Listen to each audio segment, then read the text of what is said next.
ये जितनी बातें हैं ये अगर ये नष्ट नहीं हुई तो अभी आपका निरंतर भजन नहीं चल रहा, अभी संतोषजनक स्थिति नहीं है। क्या? लज्जा। तिलक लगाएंगे, कंठी बांधेंगे, लोग क्या कहेंगे? शर्म करने की ये बात है। लोग यही तो कहेंगे कि बड़ा भगवान का भगत बनता है। ये कोई बुरी बात थोड़ी, ये तो मेरा सम्मान है। इतने बड़े भगवान के दासत्व से युक्त मुझे भक्त कहा गया, ये कोई निंदा की बात है? बोले नहीं, लोग कहते हैं कि अरे तो बड़े भगवान के भगत बनते, देखो तिलक लगाए, कंठी लगाए, तो ये निंदा की बात है? कितनी बुद्धि खराब है तुम्हारी। अगर आप तिलक लगाए हैं, कंठी बांधे हैं, तो ये कोई निंदा की बात है? अरे तो सौभाग्य का विषय है। अगर प्राणों पे भी आ जाए तो कंठी तिलक बंधा हुआ हमें भगवान की प्राप्ति होगी। कंठी तिलक अगर हमारे गले में बंधा हुआ तो हमें चिंता नहीं करनी। हमें अपने, यही तो बात रह गई है, जरा से चंद रुपए के लिए हम कंठी तोड़ के फेंक देंगे, क्योंकि वो ऑफिस में नहीं जाने देंगे। हे परमात्मा की ऑफिस में जाने के लिए हम तैयारी की, क्यों नहीं जाने? सोने की जंजीर पहनने के लिए रोक है क्या? तो तुलसी की कंठी पहनने के लिए क्यों रोक है? यही समझना है हमको। हम अपनी निष्ठाओं से गिरते चले जा रहे हैं, पतित होते चले जा रहे हैं। अकबर ने कहा था, हरिराम व्यास जी के प्रिय शिष्य मधुकर शाह जी और बहुत से राजा बेटे सब तिलक कंठी धारण किए। कल कोई भी तिलक लगा के आएगा, गरम लोहे के गोले से उसका मस्तक दाग दिया जाएगा, फरमान जारी कर दिया। तो जो कमजोर हृदय के थे उन्होंने कहा, अरे भाई तिलक नहीं लगाएंगे, जय दिन तक ये बादशाह है, दरबार में बिना तिलक के चले जाएंगे, कौन प्राण दे? कोई बहुत जो भावुक थे उन्होंने कहा, भाई हम सूखी रज लगा लेंगे, दिखाई नहीं देगा, तो बात भी बन जाएगी कि गुरु आज्ञा का भी पूर्ति हो जाएगी और बादशाह का भी फरमान जो है उससे बच जाएंगे हम। मधुकर शाह जी ने सोचा, ये अखिल कोटि ब्रह्मांडों के बादशाह के दासत्व का तिलक है, गुरु जी ने दिया है, और ये एक मुल्क का बादशाह यदि हुक्म करता मैं इसे मिटा दूं तो फायदा क्या होगा? ये निष्ठा रखो, निष्ठा, इसका बहुत बड़ा महत्व है, बड़ी निष्ठा में सामर्थ्य है। उन्होंने कहा, आज मैं अपने प्राण त्यागूंगा गुरु जी की आज्ञा के लिए, तिलक लगा के जाऊंगा, और वो बादशाह है, ऐसा करेगा, कर सकता है, लेकिन जब तक भुजाओं में ताकत है मैं मारूंगा, और जब मैं हार जाऊंगा तो मुझे मार देगा, लेकिन मैं अपने गुरु और बादशाह ईश्वर के तिलक को नहीं मिटा सकता। ये हमारे अखिल कोटि ब्रह्मांडों के बादशाह ईश्वर का तिलक दासत्व का है। वैसे तो अंगरखी पहन के जाते थे, अंगरखी उतार करके खुला छाती, 12 तिलक बड़े बड़े, लंबी तलवार खींच कर गए। बादशाह ने देखा, कहा, मधुकर शाह तुम हमारे फरमान को नहीं सुना, खींची तलवारों का, आपका फरमान सुना, लेकिन मेरी निष्ठा को आपने नहीं सुना। ये गुरु प्रदत्त तिलक कंठी है, देखते हैं किसकी भुजाओं में ताकत है कि जीवित हमारे इसको मिटा दे। तुरंत पलट गया अकबर, तुरंत कहा, वाह वाह वाह वाह मधुकर शाह, वाह, सच्चे तिलकैत तो तुम ही हो। बोलो मैं प्रसन्न हूं, क्या करूं? बोले ब्रजमंडल में किसी भी तरह का शिकार और हिंसा और किसी के ऊपर कंठी तिलक बांधने का कोई भी विरोध न किया जाए, तत्काल पाए सिंह के समान। भगवान का दासत्व का तिलक, भगवान के दासत्व का भाव, बड़ा कलयुग का प्रभाव चल रहा है। शराब की बोतल मेज में ऑफिस में खोल के पियो, कोई मना नहीं करेगा, लेकिन भगवान की अगर गीता पढ़ने लगो तो तुम्हें डर लगेगा। कंठी बांधे हो, तिलक बांधे हो, लज्जा। संतोषजनक भक्ति तभी आई जब लज्जा ना रह जाए। हम हरिनाम कीर्तन करें, हम राधा बोल रहे, भगवान नाम बोल रहे, गंदी गंदी बातें प्रपंच की बोले, कोई लज्जा नहीं। भगवान की बात बोलने में लज्जा लगेगी। कैसे कैसे लोग हैं, चाहे जैसे तुम जो कुछ पहन के जाओ, चाहे जैसे आप सज धज के जाओ, कोई नहीं बोलेगा, लेकिन तिलक लगा लेंगे तो लज्जा लगेगी, कंठी बांधेंगे लज्जा लगेगी, माला जप करने के लिए अगर हम काउंटर लिए तो लज्जा लगेगी। यही भगवान की विचित्र माया है जो हमारी दुर्गति कराती है। इसलिए पहला है लज्जा। भक्ति में न लाज तीन लोकन की, 3 लोगों की लाज नहीं, यहां मृत्यु लोक की तो बात जाने दो, नहीं लाज करनी चाहिए। ठसक से लगाओ रज, जो होगा मंगल होगा, भगवत मार्ग के पथिक है, सब जगह से हटा दिए जाएंगे तो ऐसी जगह खुल जाएगी जहां मंगल हो जाएगा। कानपुर जिले में नरवल है, बहुत गरीब ब्राह्मण थे, अपनी निष्ठा से रहते थे, प्रसिद्ध थे वो निष्ठा से। आज अष्ट धातु का मुरली मनोहर जी का मंदिर बना है अंदर, और बड़ा विशाल बाहर जो अन्य उससे अष्ट धातु का मंदिर, अष्ट धातु के ठाकुर, और ऐसे कीर्तन सब चलता रहता। उन्हीं के घर में खुदाई में न जाने कहां से कितना धन निकला, सब वैभव ही वैभव। जैसे पीली मिट्टी ऐसे सोने की खाने हैं इस पृथ्वी पे, सोने की, चांदी की, रत्नों की, हीरा जवाहरात की। उसके भरोसे रहो, धनी हो जाना कोई बड़ी बात है क्या? जब सब रास्ते बंद हो जाते तो एक रास्ता खुला होता है परम धनी का, पर वो रास्ता पता नहीं होता, इसलिए सब परेशान होते हैं। अगर उस महाधनी का रास्ता मिल जाए तो तुम निहाल हो जाओगे, निहाल हो जाओगे। बड़ी अलौकिक उसकी, बड़ी अलौकिक उसकी रीति है देने की, बड़ी अलौकिक रीति है। उसे गांव में कहते हैं, गांव की भाषा में, कि देता है तो छप्पर फाड़ के देता है। कहते हैं ना कि जब ऊपर वाला देता है तो छप्पर फाड़ के देता है, ऐसा ही कुछ देता है, पक्का समझ लो। लज्जा मत करो कि हमारी ये अगर ये तिलक कंठी और ये सब, और अगर हम ये लगाएंगे तो फिर क्या होगा। वो बादशाह देख रहा है अनंत ब्रह्मांडों का। अरे इतना तो कितना सुंदर लगता है जब भगवान का तिलक लगा करके कोई नाम जप करते हुए दिखाई दे, लगता है इसकी चरण रज माथे पे रख ले, वो पावन दिखाई देता है। भगवान का तिलक नहीं है, दुनिया के और भव बनवाए घूम रहे हो, तो इससे कोई सुंदरता है क्या तुम्हारी? नहीं, इससे सुंदरता नहीं। दुनिया के चाहे जितने भी श्रृंगार कर लो, जब तक तुम्हारा ब्रह्मचर्य ठीक नहीं, चरित्र ठीक नहीं, भजन ठीक नहीं, तो तुम्हारे चेहरे पे आकर्षण नहीं होगा, पक्का। बहुत बुरा लगता है चेहरा, जो विषयी चेहरा होता है ना, पाप करने वाला, पापाचरण वाला, वो चाहे जितना पाउडर थोप ले, चाहे जितनी भौं बनवा ले, दूर से दर्शन में सुख नहीं मिलता। और जो सात्विक चेहरा होता है, शत्रुगुण भजन परायण है, वो भले कैसे भी हो, उनके दर्शन में सुख होता है, आत्म सुख होता है। इसलिए लज्जा का पहला त्याग होता है। दूसरा, घृणा। हम ये कहते हैं कि जो गलत आचरण करते हैं, हमें उनसे घृणा नहीं करना है। अगर उनके गलत आचरण छूट जाए तो बहुत अच्छे हो सकते हैं। शराबी की शराब छूट गई तो शराब घृणा योग्य थी, शराबी थोड़ी था। शराब छूट गई, बहुत अच्छा आदमी हो गया। मांस खाना छूट गया, बहुत अच्छा आदमी हो गया। वो चोरी करना छोड़ दिया, बहुत अच्छा आदमी हो गया। हमें घृणा नहीं करनी, हमें प्रीति करके जिनसे घृणा करवानी, उन पदार्थों से, उन क्रियाओं से, उन वस्तुओं से घृणा करा के उसे महान बनाने का रास्ता देना। भक्त कभी किसी से घृणा नहीं करता, वो उन कारणों को छुटवाता है जिससे वो घृणा का पात्र बन रहा है। तो वो तभी छूटेगा जब हमारी प्रियता होगी उस पर। सब जीवन शोक प्रीति। तीसरा है कुल। कुल का अहंकार नहीं होना चाहिए, इससे कुछ नहीं होता। जो कुलाभिमानी है, जाति अभिमानी है, इससे कुछ नहीं होने वाला है। ये संस्कृति आवागमन का हेतु ही है, जाति अभिमान है, कुल अभिमान है। अपने धर्म का पालन करो, अभिमान मत करो।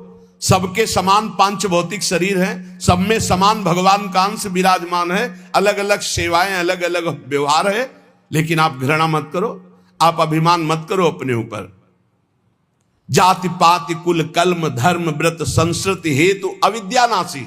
सेवक जी महाराज कह रहे सेवक वाणी में, यह अज्ञान है, यह अविद्या है। यदि जाति पाति कुल आदि का अभिमान करे तो यह अविद्या है, आवागमन में फंसा देगी। उसके हृदय में मान की लालसा खत्म हो जाती है। जो निरंतर भगवत भजन करता है वो सबई मान प्रद आप अमानी। कोई उसको प्रणाम करे तो अच्छा नहीं लगता, लेकिन वो दूसरों को प्रणाम करने में बहुत सुख का अनुभव करता है। दूसरे को सम्मान देना, दूसरे को प्रणाम करना, सबसे छोटा अपने को मानना, ये भजन करने वाले का लक्षण होता है। और देह भाव, ज्यादा देह प्रियता नहीं होनी चाहिए। देह भगवत सेवा का पात्र, इसलिए इसे संभाल के तो रखना है, क्योंकि अपने लोग वैष्णव हैं। भगवत सेवा इसी शरीर से होती, भजन इसी शरीर से होता है, हम कीर्तन इसी शरीर से करते हैं, संत सेवा गुरु सेवा इसी शरीर से होती, इसलिए इस शरीर को हम प्यार करते हैं। लेकिन हमारा प्यार मैं शरीर हूं इस भाव से नहीं, ये शरीर प्रियालाल की सेवा का पात्र है, इसलिए शरीर से ज्यादा प्रियता रखना ये दोषों को जन्म देने वाला है। जहां हम इस पर अभिमान करते हैं मैं पुरुष तो स्त्री आकर्षण, जहां हम अभिमान करते हैं मैं सुंदर तो नाना प्रकार के दोष। देहाभिमान ही संस्कृति का मूल चक्र है। देह को प्यार करना है, लेकिन ये भगवत सेवा पात्र है ये मानकर, ना कि मैं मानकर प्यार करना है। गेह घर, जैसे हम मंदिर में रहते हैं ऐसे हम घर में रहते हैं। घर श्री ठाकुर जी का है, हम सेवा भाव से वहां विराजमान। मेरा घर नहीं, इसलिए भक्तजन अपने घरों का नाम रखवा देते हैं, प्रिया कुंज, राधा केली कुंज, गोपाल भवन, कृष्ण सदन, ऐसे नाम रखवाते। ये प्रभु का मकान, किसका मकान? बोले प्रिया कुंज है, ये प्रियाजू की कुंज है। आप कौन हैं? प्रिया कुंज के सेवक हैं। नाथ सकल संपदा तुम्हारी, मैं सेवक समेत सुतनारी। और भोग, जितनी भोग सामग्री हो सब प्रभु के भोग के लिए, हम तो प्रसाद पाने वाले हैं। और ऐसा भक्त मोक्ष की भी अभिलाषा नहीं रखता। अपने प्रियतम के प्रति पूर्ण सब कुछ न्यौछावर करके उसको दिव्य भाव की प्राप्ति होती है। सब कुछ प्रभु को समर्पित कर दिया तो क्या मिला? दिव्य भाव। भाव में डूबा हुआ, भावोत्सवेन भजताम रसकाम धेनुम, भाव में डूबा हुआ है, दिव्य दिव्य भावनाएं कर रहा है। प्रियाजू को कभी भोग लगा रहा है, कभी झूला झुला रहा है, कभी प्रियाजू को स्नान करा रहा है, कभी श्रृंगार करा, बड़ी भावनाओं में सुख वृत्ति। ये फल मिलता है सर्वस्व समर्पण से। भक्त के काम क्रोध और अभिमान ये सब दिव्य हो जाते हैं। बड़े बड़े जीवन मुक्त मुनियों के लिए भी जो दुर्लभ है, वे रंग रंगीले छैल छबीले प्रभु के प्रेमियों के अलग ही रास्ते हो जाते हैं। इनको क्रोध भी आता है प्रभु पे, ये गुस्सा भी करते हैं, क्योंकि इनके प्रभु है ना। जैसे ग्वारिया बाबा सखा भाव से, जा अगर मेरे बिना तेरा काम चल जाता है तो तेरे बिना मेरा भी काम चल जाएगा। जा आज से न तेरा भजन करेंगे न तेरी बात करेंगे। ये अंदर की बात। कोई संत भजन करते रोक देते, अरे काहे को भजन करते हो, बड़ा निष्ठुर है, 20 वर्ष हो गए भजन करते हुए, आज सामने नहीं आया। पर सब जानते थे कि बाबा बड़े भाव वाले, आज पता नहीं कौन सा भाव ठाकुर जी के ऊपर है कि ये बरस रहे ठाकुर जी के ऊपर। शाम तक न खाना न पीना, ऐसे ही बस नाराज है ठाकुर जी से। तो ऐसे सिद्ध पुरुष का कैसे चिंतन चल? वो कह रहे हैं भजन नहीं करेंगे, एक क्षण भी भजन का ताता नहीं टूट रहा है। आएगा ना तो बात नहीं, पक्का आएगा, वो हमारे बिना रह नहीं सकता। और आएगा तो बात नहीं करेंगे, बोलेंगे नहीं, छुएंगे भी नहीं, देखेंगे भी नहीं, तेरे बिना चल जाता है ना। मैं नहीं बोलूंगा तेरे सामने। ठाकुर जी भाव में उनके एक क्षण भी ठाकुर जी से बिलग ले और कह रहे थे कि मैं भजन नहीं करूंगा तुम्हारा। शाम के ठाकुर जी पीछे से आवाज, ए सारे ग्वारिया। बाबा 60-70 वर्ष के थे। ऐसी मेघ गंभीर वाणी, ये तो मेरे यार की वाणी। पीछे मुड़ के देखा, कमर में हाथ रख के वही ठसक, तिरछी चितवन, पीतांबर, अनंत बिजलियों की सी कांति चमक रही पीतांबर। लालजू महाराज फेट में मुरली। ए ग्वारिया तू नाराज है? अरे मेरा यार, दौड़ पड़े, गले लगाया, एक फिर एकदम याद आया, फिर मान धारण हुआ। ये हमने तो नियम लिया था, इसको देखेंगे नहीं, बोलेंगे नहीं, बोल भी दिया, गले भी लगा दिया, चलो, पर अब नहीं, चल दिए। ठाकुर जी पीछे से अचला पर, ए बाबा इतनी व्याकुलता तुमने कभी नहीं की, इसलिए मैं नहीं प्रगट में मिला। आज व्याकुलता की याद मिल गया। आज से पक्का वादा करता हूं, जब बुलाओगे तब आ जाऊंगा। बाबा नाराज मत। ऐसे भक्तों के पीछे, भक्तों का क्रोध भी अपने ही आराध्य देव के प्रति होता है, काम भी अपने आराध्य देव के प्रति होता है, लोभ भी आराध्य देव से। सब विकार भगवत स्वरूप हो जाते, दिव्य हो जाते हैं। जिसके अंदर लगन लग जाती है तो घर तजो बन तजो, नागर नगर तजो, बंसी बट तट तजो, काहू पे न लजिहो। देह तजो गेह तजो, नेह कहो कैसे तजो। आज राज काज सब ऐसे साज सजिहो। बावरो भयो है लोक बावरी कहत मोको, बावरी कहे ते मैं काहू ना बरजिहो। कहैया सुनैया तजो, बाप और मैया तजो, प्यारे दैया तजो भैया, पे कन्हैया नाही तजिहो। जिसे श्री कृष्ण लगन लग जाती है, घर द्वार परिवार रिश्ते नाते संबंध सब छूट जाते हैं। कोई भगवत अनुभूति नहीं हुई थी, केवल भगवत प्राप्ति की चाह हुई थी, उसी ने सब छुड़वा दिया था।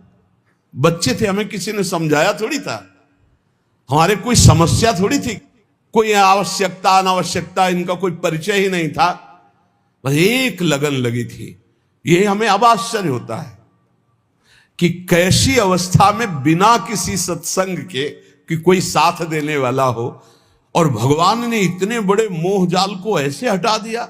माता पिता भाई भौजाई बंधु परिवार सारे सब, ऐसा थोड़ी था, सब आपको एक क्षण में क्या, मुझे भगवान चाहिए, मुझे प्रभु चाहिए। हम प्रणाम करते हैं हरिजू की उस कृपा को कि पता नहीं कौन सी कृपा किस जन्म के किस हेतु से हुई कि हमें वो स्मृति उस वृत्ति की याद है, उस वृत्ति को प्रणाम करते हैं जो भगवान ने दिया था। एक केवल लगन थी, मुझे भगवान की प्राप्ति करनी, बस एक जिद थी। इसके लिए 13 वर्ष की अवस्था, भूख प्यास कष्ट, कहीं रहने का ठिकाना नहीं, खाने का ठिकाना नहीं, हर बात को सहने के लिए तैयार थी। तभी कह रहे सब कुछ त्याग सकते लेकिन प्रभु को नहीं। वो वैराग्य, वो भक्ति, ये किसी व्यक्ति के साधन बल से नहीं प्रकट हुई थी, ये कृपा से होती। जब हरिजू कृपा करते हैं तब ऐसी वृत्ति प्रकट होती है। बड़े प्रलोभन आते हैं जीवन में, फंसना नहीं चाहिए। कई जगह महंत बनने के लिए देखने सुनने तो लगता है कि बड़ा वैभव, बड़े कई जगह जहां ऐसा हुआ तो रात में उठ के भागते थे। साधु रात में जगता है, जैसे जो चोर हैं वो रात में नहीं जगते क्योंकि उनको सांसारिक वस्तु चुरानी होती है, और संत जन अपनी श्वासों को परमात्मा में लगाते हैं और रात में सब सोते हैं, उनकी अलग यात्रा होती है। वो भगवत मार्ग के यात्री अंदर की यात्रा रात्रि में करते हैं। जागृत संयमी या निशा जागृत संयमी, संयमी रातों में नींद नहीं आती थी। 15-20 मिनट 30 मिनट ऐसा लगता था कई घंटे सो चुके, क्योंकि एक आग जल रही थी, एक आग जल रही। कैसे ब्रह्म साक्षात्कार हो, कैसे भगवत प्राप्ति। एक बलिहारी है उस वृत्ति की, वो केवल भगवान के द्वारा दी जाती है, वो केवल भगवान के द्वारा, वो किसी साधन से नहीं होती, भगवत प्रदत्त है। जब मिलती पूज्य पादुड़िया बाबा जी के अंदर ऐसी जागृत हुई कि प्राण त्यागने की इच्छा हुई। कैसे ब्रह्म का साक्षात्कार। अब ब्रह्म का साक्षात्कार नहीं तो जीवन किस काम का। यहां तक कि गंगा जी में अपने शरीर को विसर्जित करने की सोच ली, फिर सोचा क्या प्राण त्यागने से ब्रह्म साक्षात्कार हो जाएगा। मतलब एक ऐसी लगन लगती है तो सब कुछ छूट जाता है। कभी किसी को पता ही नहीं रहा कि जिंदा है कि नहीं, किसी को पता, ये तो वृंदावन में ये सब नहीं तो किसी को पता नहीं रहा। भगवत मार्ग में जब चलने की सोचे तो एक बार वो चीज प्राप्त करने की सोचे जो किसी जन्म में अभी तक नहीं मिली। हर जन्म में रुपया मिला छूट गया है, पढ़ाई लिखाई की छूट गया है, परिवार मिला छूट गया है, घर मकान मिले पद प्रतिष्ठा मिली छूट गया है, भगवान नहीं मिले। यार इस जन्म में तो भगवान से मिलने की बात सोच लो। एक बार भगवान से मिल लो, बस एक बार, अनंत जन्मों की बिगड़ी बन जाएगी। उसके लिए आग पैदा हो हृदय में। जीना और मरना अब प्रभु के लिए बड़ा मस्ती का मार्ग होता है, बड़ा मस्ती का मार्ग। फिर प्रभु भी आंख मिचोली खेलते हैं। कोई कदम ऐसे आश्चर्य में गंगा किनारे जा रहे, आगे ऐसे पपड़ी पड़ी हुई है, बिल्कुल सूखा दिखाई दे रहा है, भारी दलदल, रबड़ी जैसा ऐसा। पीछे से आवाज, ए आगे कदम मत रखना, दलदल है। वैसे एक छड़ी ऐसे डाले, एकदम पपड़ी हटी, एकदम रबड़ी जमका बुद्ध। पीछे देखा कोई व्यक्ति नहीं। हे करुणा निधान, आप सत्य है, जहां जहां मेरा भक्त चलता है मैं पीछे पीछे उसके रहता। अनुब्रजाम में हम नित्यम, मैं पीछे पीछे नित्य रहता हूं उसके। जहां जहां मेरा भक्त पग धरे वहां वहां रखूं हाथ, पीछे पीछे मैं फिरूं, कभी न छाड़ू सा। कदम कदम पर, कदम कदम पर प्रभु का प्यार। जीना मरना केवल अब प्रभु के लिए। थोड़ी लगन लगाओ, थोड़ी चाह पैदा करो। देखो, एक बार युद्ध करके राज सिंहासन पर बैठ गए, अब मौज, अब आनंद लीजिए प्रभु के अनुराग का, प्रभु की कृपा का, प्रभु के दुलार का आनंद लीजिए। मौज का मार्ग तो ये, मौत का मार्ग ये है। संसार में बार बार जनो, बार बार। अब बोलो कितना कष्ट, अभी स्मृति खत्म हो जाए, मान लो एक्सीडेंट हो, गिर जाए, स्मृति खत्म, अब खत्म, मैं कौन कहा, हाथ पैर टूट जाए, न चल सकते हैं, जबान कट जाए, न बोल सकते हैं, आंख फूट जाए, नहीं देख सकते, यहां खत्म, सिस्टम ही खत्म। छोटी छोटी नस नाड़ियां ऐसी हैं कि वो किसी तरह खराब हो जाए तो खत्म, मैं कौन कहा कर लो, सब खत्म। ये पंचभूत बिखरेंगे। ये जो शरीर बना ना, स्पष्ट अजीब मिट्टी है। मिट्टी, वायु, अग्नि, जल, आकाश, इन 5 से ढांचा बना है। क्षितिजल पावक गगन समीरा, मिट्टी है इसमें। कैसी रचना है भगवान की, इतना प्यारा ये मिट्टी का शरीर लग रहा है मैं ही हूं, और इसी में पूरा राग है। एक बार यार, एक बार हिम्मत करो, नाम जप करते हुए निकलो इस मिट्टी के घेरे से, शरीर के घेरे से।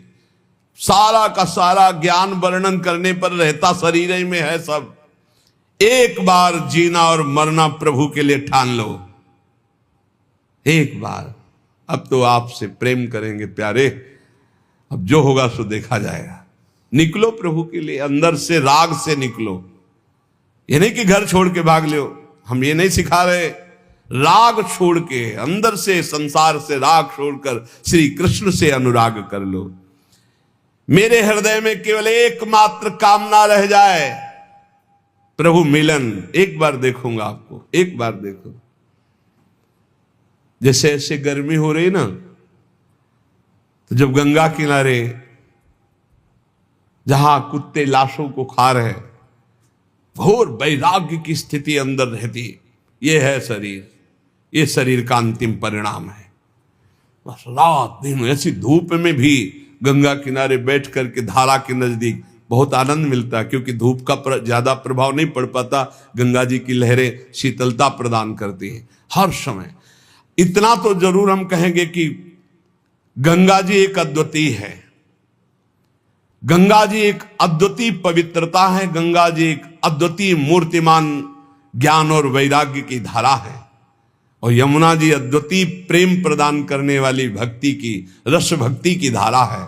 देखो हमारा कितना महान देश है, जहां की नदियां भागवतिक सामर्थ्य प्रदान करने वाली है, जहां का जल साधारण नहीं, भागवतिक सामर्थ्य पक्का। ये अनुभव की बातें कह रहे हैं। गंगा जी साक्षात मूर्तिमान ब्रह्म द्रव है, तो यमुना जी साक्षात प्रेम है। ब्रजाधिराज नंदनाम बुदाव गात्र चंदना नुलेप गंधवाहिनीम भवाब्दि बीज दाहिनीम जगत त्रय सस्वनीम लसत सुधा पयस्वनीम। साक्षात ये अमृत है। ब्रजेंद्र सुनु राधिका हृदय प्रपूर्य माणय और महारसाब्द पूरयो रिवातिथिव। देखो हम गंगा यमुना के बीच में विराजमान, कैसे यहो भाग्य। अगर अब भगवत प्राप्ति नहीं हुई तो कहाँ प्राप्ति होगी। इसलिए इस जन्म को न्यौछावर कर दो प्रियालाल के चरणों में। उठते बैठते चलते फिरते हर समय नाम जप करो। किसी का किसी भी तरह से मन वचन कर्म से अहित ना होने पावे, नहीं तो हिसाब फिर देना पड़ेगा। जो हिसाब हमारे में आवे उसे भोग लो। हमारा कोई अहित करे तो चुप होकर के भोग लो, दूसरे का हित मत करना, खूब नाम जप करना। अगर हमारी कोई ऐसी घटना भी घटती है तो उस समय भगवान शरणागत वत्सल हमारा परम कल्याण कर देते हैं। हमें हर समय नाम में रहना है, पता नहीं कब क्या हो जाए। बात बिल्कुल हमारे बात को समझिए। सत्संग, भगवत शरणागति, गुरु कृपा, ये सब भगवत प्राप्ति करा देते हैं। पर हमें लगता है कि आनंद की अनुभूति वर्तमान में हो जानी चाहिए, इसलिए डट के नाम जप करो। पता नहीं कब कौन सी घटना घट जाए, कौन सा शरीर का कौन सा अंग साथ देना बंद कर दे। बहुत विचित्र है, एक क्षण में दिल, एक क्षण में पैरालिस, क्या कहते हैं, एक क्षण में कुछ भी निकल सकता, कुछ भी। व्याधि मंदिरम शरीरम व्याधि मंदिरम, एक से एक भयानक रोग है, एक से एक। सबसे ज्यादा परेशानी हो जाती है जब चिंतन बिगड़ जाता है। जब रोग होता है ना तो चिंतन बिगड़ जाता है। अर्थ की व्यवस्था करना, अब किस डॉक्टर से मिलना है, अब क्या कराना, भगवत चिंतन चला गया। एक एक वृत्ति को संभाल करके प्रियालाल में लगा दो, इसी जन्म में भगवत प्राप्ति हो जाएगी। मान लो भगवत